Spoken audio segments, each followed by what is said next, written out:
Hello everybody, and everybody hello. Today we're going to be talking about one of my favorite things in 14, a thing not a lot of people talk about or care to mention, fates. God, I love them.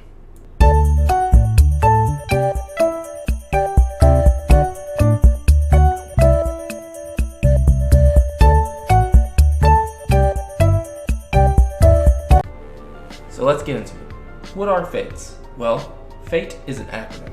It stands for Full Active Time Event. Personally, I think it should be fully, but hey, it's full.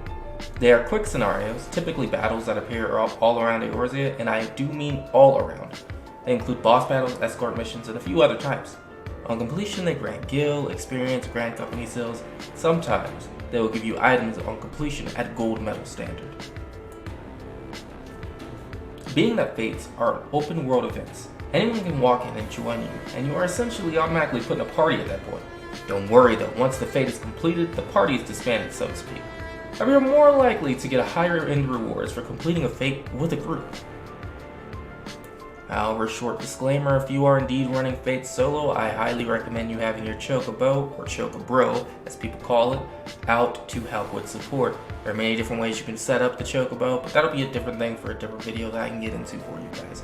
But again, it's just a recommendation. You are more than welcome to run it without them. Finding them is rather easy as well. In order to locate a fate, simply open your map and move your mouse or joystick across it until you see a big reddish-purple circle somewhere on the map.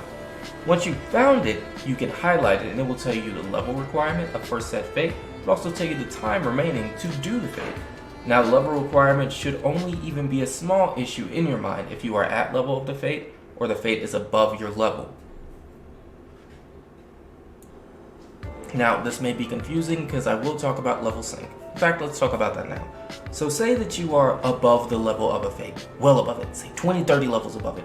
You have the option to level sync, which will sync you down to the appropriate level of the fate. Now, this may seem like, well, Monolith, then why does it matter if I'm actually at the level of the fate that it could be an issue in my mind? Let me get into that. It's purely for roaming standards. What that means is, if you are at the level of the fate, say you're 46 and you're heading over to a level 46 fate, everything in that area will aggro to you, outside and inside of the fate area. So getting to the fate in and of itself is more dangerous, versus if you go to a fate that's at a lower level than you, say 20 to 30 levels below you, before you level sync, nothing will aggro to you. So you can go into the fate safely, level sync to the fate, and you're stuck in the confines of the fate. There may be instances where some things may aggro to you while you're inside of the fate at the level sync, but that's kind of rare and you really have to sort of bring it upon yourself, so to speak. So that's the only real reasons why you should be worried about the level issue. It's not the fate itself, it's approaching the fate and the dangers therein. So a little bit more about the level sync and how that works in its entirety. When you approach a fate and you are above the level of the fate, once you step into the fate, it would still say fate joined. Now it gives you the option a little bit to the right, or however you have your HUD set up. Typically it's a little over to the right middle of the screen. It will give you the option to sync your level. What this does is it drops your level down to the level of the fate, not above it or below it, to the exact level of the fate. Now this also means that your skills will be set to that as well. So skills that you may have unlocked at level 40, if you're doing a level 16 fate, will no longer be there, for example. It works the same way in doing leveling dungeons, and you get like a 16 level dungeon. Same principle, but just out in the open world with fates. So let's talk about the different types of fates. The first fate I want to talk about is called kill enemies. Essentially, when you're looking for fates on the map, this one will have a symbol on the inside of it that looks like a battle axe and either a spear going across the axe and a sword down the center, so it'll look like an X with a line down the center. This fate is very simple and very straightforward. All you have to do once inside of the fate are kill the designated targets. The targets will be marked with the fate symbol, essentially. Usually that's how they look, without the actual icon inside of it. So it'll be the gold border on an octagon and a purple reddish emblem in the center. That's it.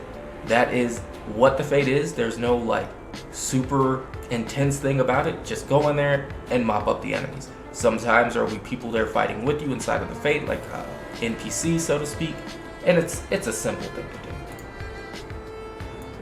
Now, boss fates. Those are simply just called kill balls.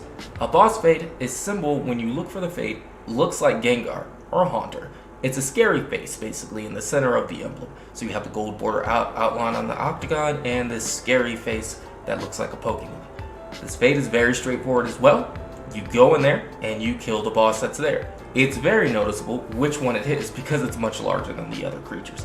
Now there are special rare boss fates. I will drop a link down below it containing all the types of fates from their wiki, and it will show you the boss fates as well. You get to fight very cool different types of beings like Odin, Behemoth, things like that. But a boss fate is simple and straightforward. You may have some bosses that have mobs around them from time to time, but it's not really ever a super big thing. Again though, I do recommend having your chocobo with you if you're flying the solo. Next up we have collect fates. The collect fate emblem looks like a coin purse sitting in the center. When you're looking for the fate and you actually see the red circle, the icon on the center will look like a coin purse.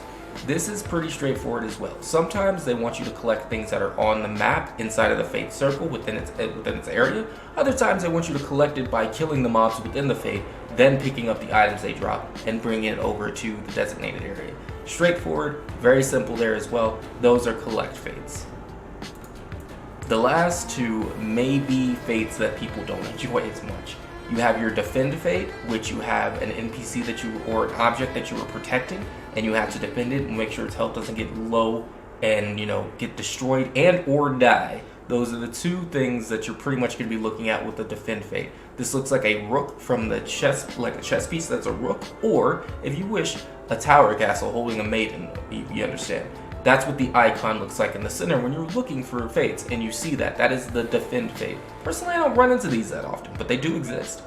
Now this is the fate that I believe will hold the most contention between the player base, especially new players coming around, because no one really likes doing this. Escort fates. So the escort fate will look like its icon will have a shield in the center with a cross on it, like a paladin shield if you will. So you got the octagon with the gold outline and then the shield on the inside. In these fates, you need to escort an NPC or multiple NPCs from one place to another, from point A to point B, and you gotta defend them from incoming monsters or incoming attacks. If the HP of whatever it is that you're escorting drops to 0, you gotta understand, it is done. You have failed the fate. Now, on failure of fate, you still get minimal rewards, but you don't get like the same amount that you would for succeeding, of course. And your success rewards depend on how much you input into the fates. So that's another thing I would like to point out. When you are in a fate and you do join in with other people, or so other people join in with you, whichever way it works out, your rewards are based off of the amount you contribute essentially to the fate. So if you jumped into a boss fate, right, at the very end and you tap the guy, you're still going to get rewards, but you're not going to get the same amount of rewards as someone who has been there fighting the thing the whole time by themselves. It's just how it works out, and personally, I prefer that. Now to point out, there are also other special types of fates that are kind of like quest lines. These are easy to notice. They're not necessarily super visible on the map, but they're easy to notice when you come across them.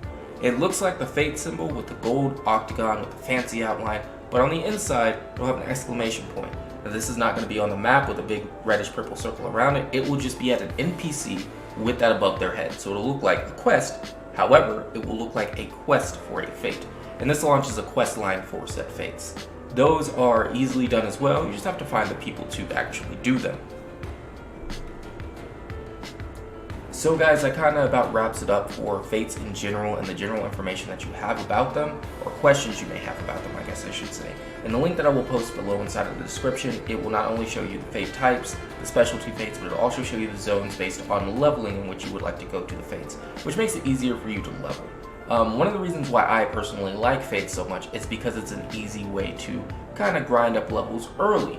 So when you're doing your first class or you're starting a new job class that does not start at level 30 or higher, when you're going into one of them, you can just go to the map and bounce between fates until you get to the right level to go do your next job quest, things like that. And I think it's a really good way to implement, encouraging growth in new players or in a new class that you're doing, especially since you can, again, do all the classes on one tune or one character, however you'd like to word it. If there's anything else that you would like answered about fates, any other questions that you have about the game in general as a new player coming in, please leave them in the comments. I'll be happy to answer them to the best of my capabilities. And if I don't know the answer, I will do my best to due diligence to find out the answer for you guys. Again, this has been great. Hopefully you all enjoyed the video. Have a great day, morning, noon, or night, whatever it is, wherever you are. And I hope to see you guys next time around.